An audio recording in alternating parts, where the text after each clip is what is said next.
A ceasefire was announced. The guns fell silent, but the noise only got louder online.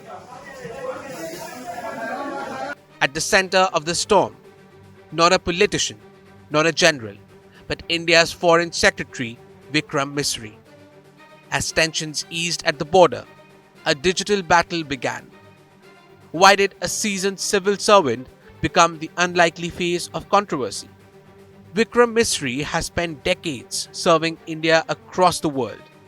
As Foreign Secretary, he now stands at the heart of India's most sensitive diplomatic conversations.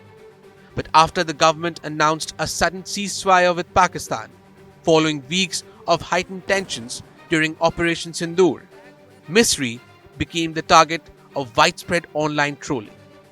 From policy criticism to deeply personal attacks, the backlash escalated rapidly. But Misri didn't make the decision, he conveyed it. So why was he blamed? And what does this say about how we treat public officials in moments of national crisis?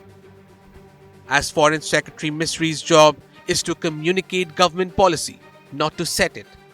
But after the ceasefire announcement, social media turned him into a scapegoat. Critics online falsely claimed he was responsible for the decision, overlooking the basic fact that such calls rest solely with the political leadership. The situation quickly deteriorated. Misri was called a traitor and Deshdrohi. Then came a deeply troubling turn: personal attacks on his family. His daughters were doxxed and targeted with hateful messages. What began as disagreement over policy crossed a clear line into harassment and abuse. Misri's experience is not unique. In recent years, civil servants have increasingly found themselves caught in political crossfire. Often misunderstood as decision makers, they are held publicly accountable for policies they don't control. This misdirected anger not only distorts public discourse, it also risks undermining the morale of India's bureaucratic institutions. Political leaders from across the spectrum stepped in to defend Misri.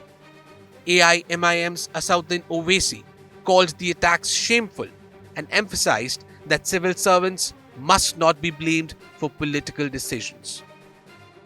Congress leaders echoed this, praising Misri's professionalism and long-standing service. Civil society too voiced concern about the personal nature of the attacks and the need to draw boundaries in public debate. On May 11th, Vikram Misri locked his X account, a quiet but telling move. It's become a familiar pattern. Public servants facing digital backlash often retreat from online spaces, seeking to shield themselves and their families from further harm. The trolling of Vikram Misri should prompt a serious reflection. In moments of high emotion, it's easy to lose sight of how government actually functions and who makes decisions. Misri did not negotiate the ceasefire. He did his job by communicating it. The real concern lies not in a temporary truce with a neighbor, but in the lasting damage done when public servants become the targets of misplaced outrage. With Rishika Radhya Dyson and Rudishish Kanjalal, Bureau Report, India Today Global.